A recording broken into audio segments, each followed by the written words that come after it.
I'm a waitress. Last night a billionaire came into my restaurant. He ordered wine. When he reached for his glass I saw his wrist. A tattoo. Small red rose with thorns forming infinity. I froze. My mother has the exact same tattoo. I work as a waitress at one of the most expensive restaurants in New York City. Most nights I serve celebrities, CEOs, people who spend more on a single meal than I make in a week. I smile. I'm professional. I don't ask for autographs or make a scene. 3 months ago, I was working a double shift when Adrian Keller walked in. If you don't know the name, he's worth $4.2 billion. Tech mogul, self-made on every Forbes list. He requested a private table, ate alone, which was unusual for someone that famous. I was assigned to serve him. I brought water, took his order, stayed invisible the way good servers do. Then I saw his wrist, a small tattoo, a red rose with thorns twisted into an infinity symbol. My heart stopped. My mother has the exact same tattoo, same design, same placement, same wrist. I've asked her about it my entire life. She never explains, just says, "It's from before you were born." So, I did something I'd never done with a customer. I asked a personal question. "Excuse me, sir, my mother has a tattoo exactly like yours. What does it mean?" Adrian Keller went completely still. Then he asked me my mother's name. When I said it, he dropped his wine glass. It shattered and he looked at me like I just brought someone back from the dead. Before we dive in, have you ever discovered a secret about your parents' past that changed how you saw them? Share your thoughts in the comments below. And if you love stories about lost love, second chances, and how the past never really stays buried, please subscribe so you don't miss our next one. Now, let me tell you about the night a tattoo revealed a story that had been waiting 25 years to finish. I'll start with the most difficult part. My mother is dying. Breast cancer, stage 4, metastasized to her lymph nodes and liver. The doctors gave her a year. That was 3 months ago. She's been fighting chemotherapy, radiation, clinical trials, but the treatments are expensive. Even with insurance, the co-pays are crushing us. My mother, Julia, works as a housekeeper. She cleans homes in Manhattan and Brooklyn, rich people's homes. She's done this for 24 years, my entire life. She never complains, never asks for help, just works 6 days a week, sometimes 7. But now she can't work. She's too weak, too sick. So, I work double shifts at Cipriani, breakfast and dinner, sometimes lunch if they need me. I bring home maybe $400 a night in tips if I'm lucky. It's not enough, but it's all I have. It was a Friday night in late October. Cipriani was packed, every table full. The kind of crowd you get in Manhattan. I was on my 8th hour, feet aching, smile fixed in place. Just 3 more hours until I could go home. Josh, the floor manager, pulled me aside. "Lucia, table 12 VIP. He asked for privacy and the best server we have." "That's you? Who is it?" "Adrian Keller." I knew the name. Everyone did. Tech billionaire, self-made German immigrant who'd built a software empire from nothing. "He's eating alone?" I asked. "Apparently, he requested the private corner table. No fuss, just service." "Got it." I grabbed a water pitcher, walked to table 12. Adrian Keller sat with his back to the wall. Mid-40s, maybe. Dark blonde hair starting to go gray. Well-dressed, but not flashy, charcoal suit, no tie. He was reading something on his phone. Looked sad. That was the word that came to mind. Sad. "Good evening, sir. My name is Lucia. I'll be taking care of you tonight. Can I start you with something to drink?" He looked up. Tired eyes. "Red wine, whatever you recommend. The beau is excellent." "That's fine." I poured water, sat down bread. He barely noticed. Just stared out the window at the Manhattan skyline. Wealthy people eating alone always made me sad. You have everything, but you're sitting in an expensive restaurant by yourself on a Friday night. What's the point? I brought the wine, took his order. "Felt mignon, medium rare, asparagus, simple." "Thank you," he said quietly. "Of course, I'll have that out shortly." I turned to leave. That's when I saw it. His left hand resting on the table and on his wrist, visible as his sleeve pulled back slightly. A tattoo, small, delicate, a red rose with thorns twisted into the shape of an infinity symbol. My breath caught. I knew that tattoo. I've seen my mother's left wrist every single day of my life. When she cooks, when she brushes my hair as a child, when she hugs me, when she reaches for me across a table, the tattoo is always there. A red rose, thorns forming an infinity symbol, faded now. The red not as bright as it must have been once, but still visible. I asked her about it when I was 7. "Mama, what does that mean?" "It's from a long time ago, Toro, before you were born." "But what does it mean?" "It means love is beautiful, but it hurts and it lasts forever." "Did you love someone?" "I love you."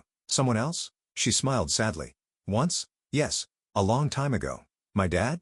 What happened to him?" "He's gone. That's all. Now go play." She never talked about it again. Every time I asked, she'd change the subject. Eventually, I stopped asking, but I never stopped wondering. And now, here in this restaurant, a billionaire I'd never met before had the exact same tattoo, same design, same wrist. What were the odds? I stood there frozen. staring at his wrist. He noticed. Is something wrong? I'm sorry. I shouldn't say anything.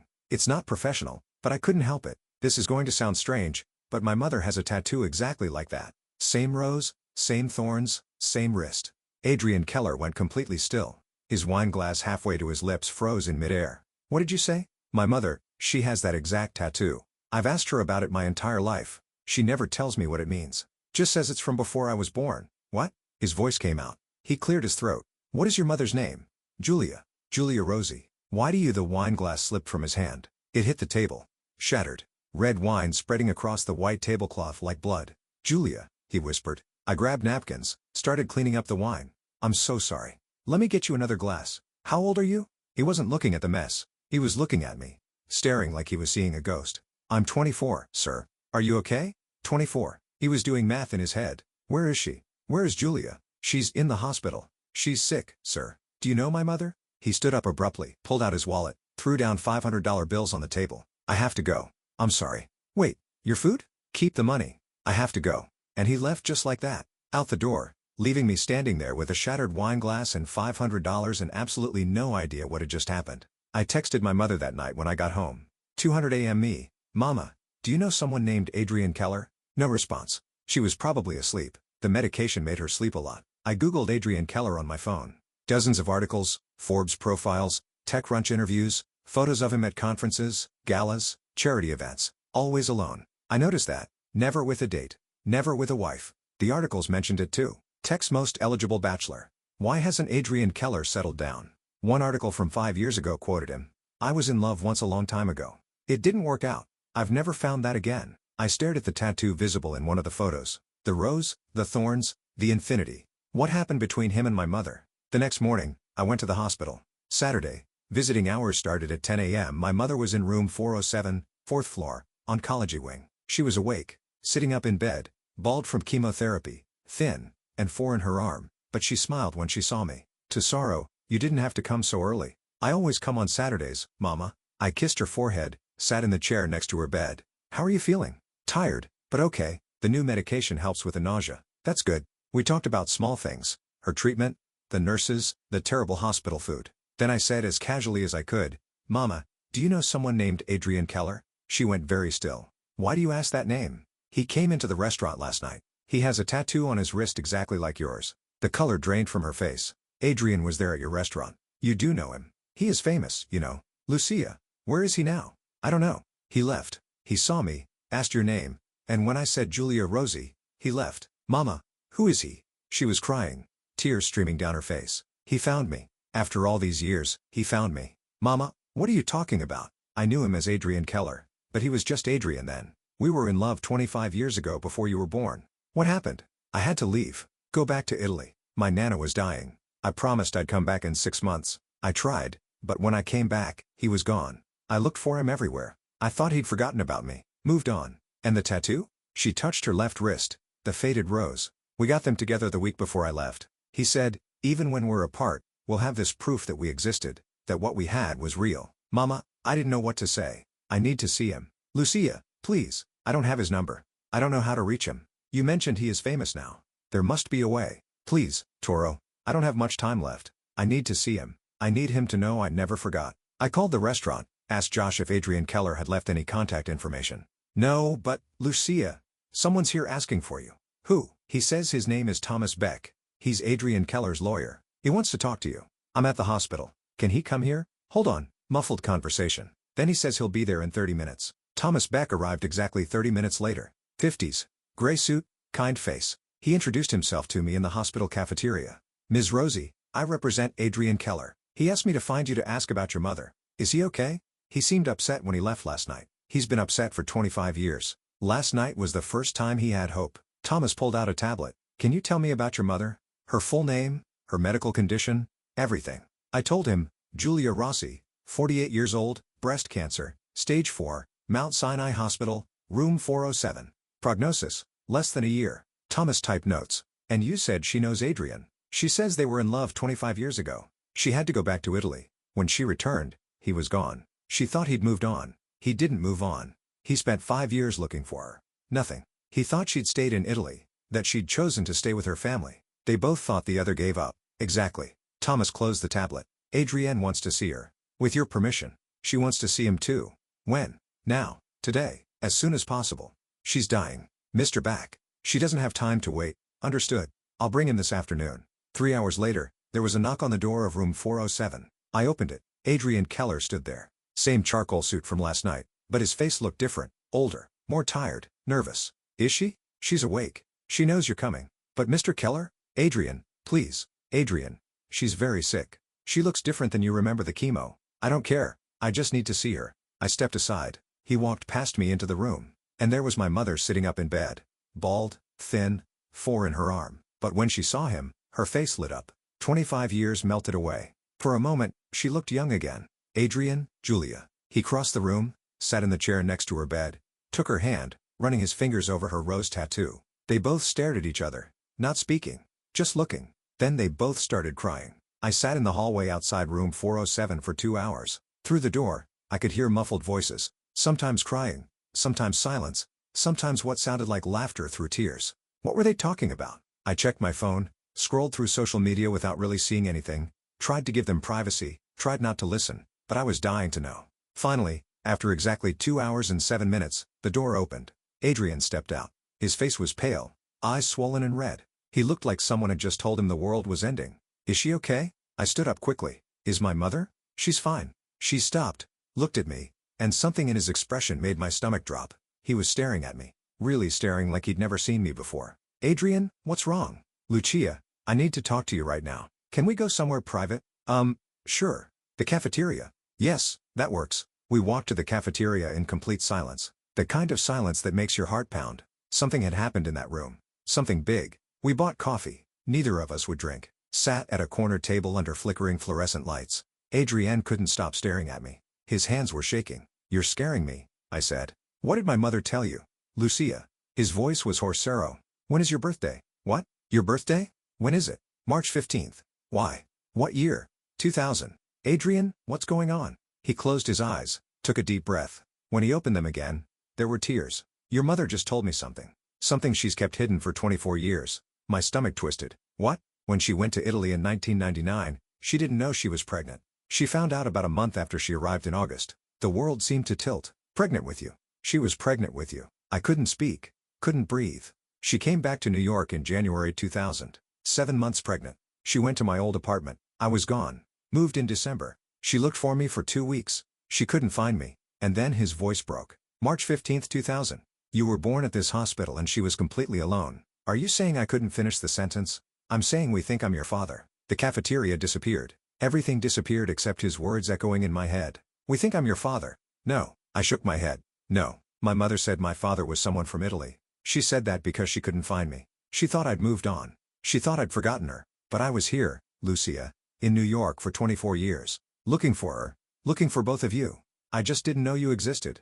You didn't know about me. I had no idea. If I had known, if I had found her when she came back, everything would have been different. I stood up abruptly. The chair scraped loudly against the floor. I need to talk to my mother. Lucia, I need to hear this from her right now. I walked back into room 407 slowly. My mother was sitting up in bed waiting. She saw my face and her eyes filled with tears. He told you, she said quietly. I pulled the chair close to her bed, sat down.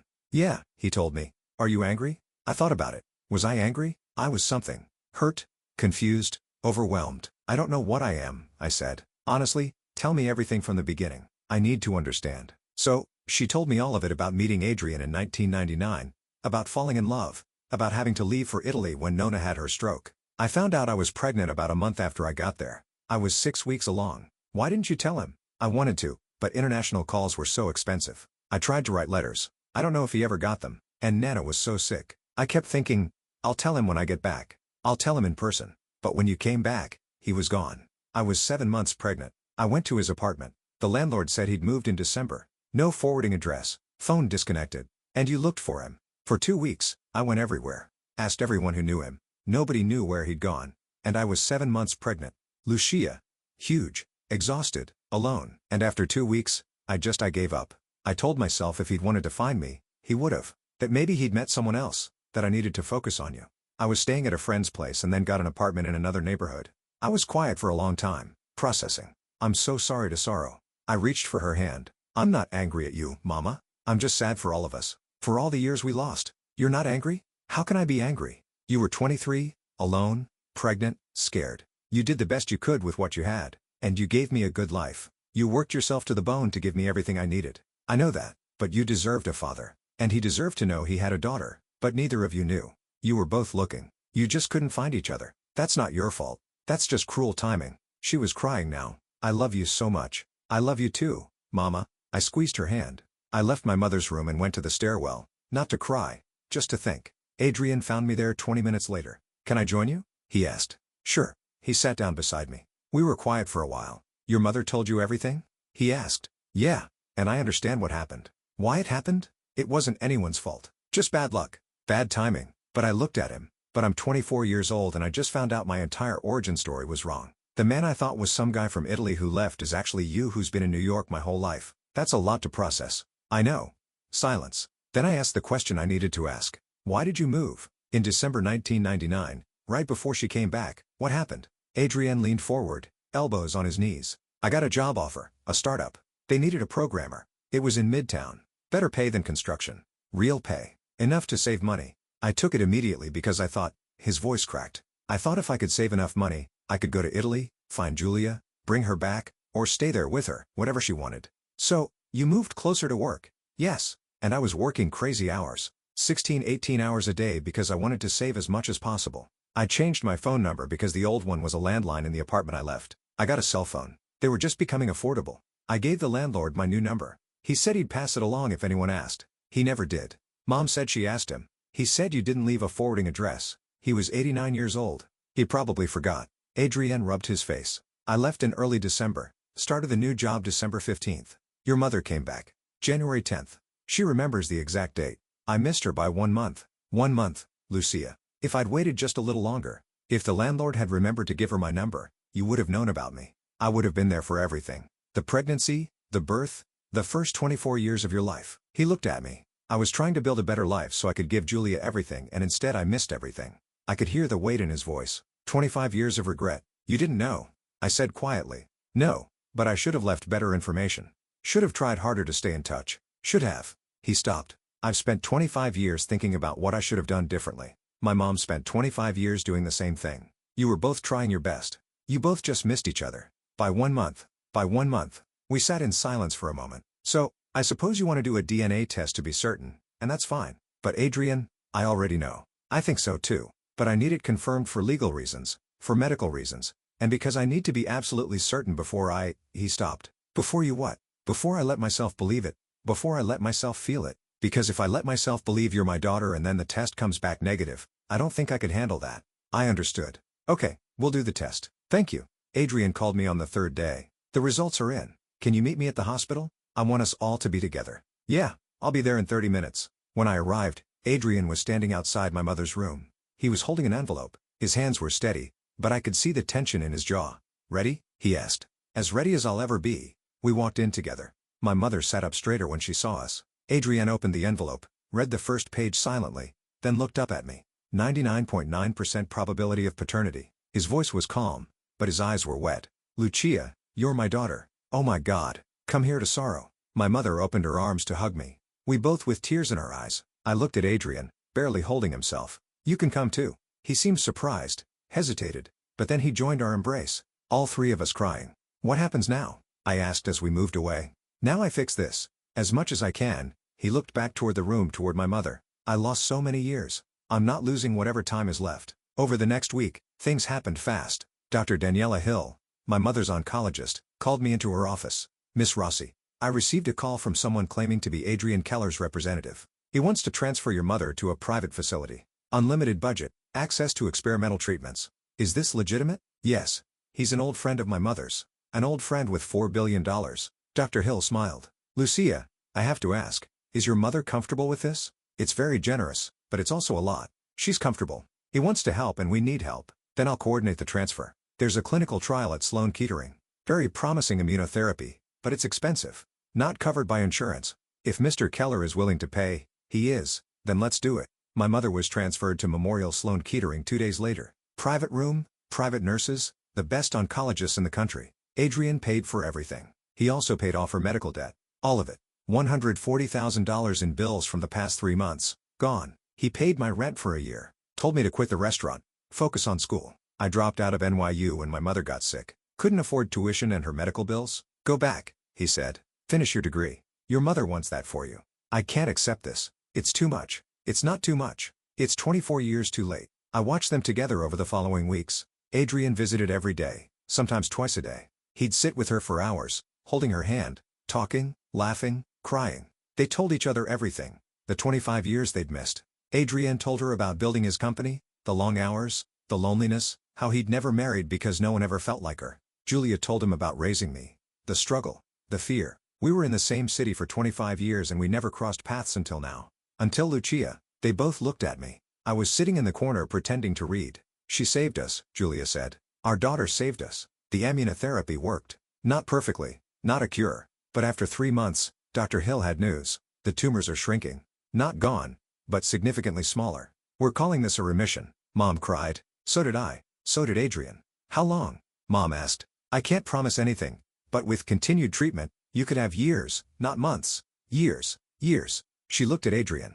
We have years. We have whatever time you'll give me, he said. 6 months after that night in the restaurant, Adrienne proposed. Not in a fancy restaurant, not with a big production, just in her hospital room on a quiet Tuesday afternoon. I should have asked you 25 years ago, he said. I should have put a ring on your finger and never let you get on that plane to Italy. But I was young and stupid and scared. I'm not scared anymore. Julia Rossi.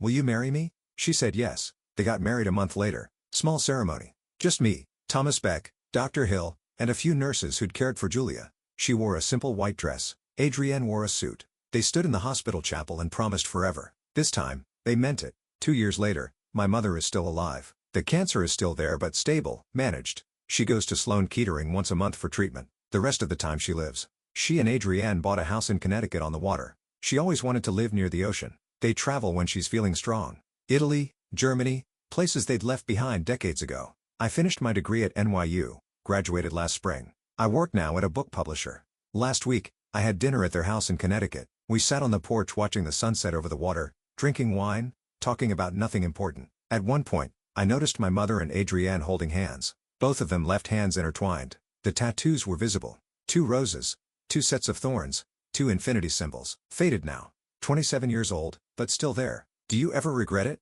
I asked. The tattoo? I know there used to be some discrimination, Adrienne answered first. I don't regret the tattoo. It was the only thing that kept me believing she was real. That what we had wasn't just a dream. I kept mine for the same reason. Julia said.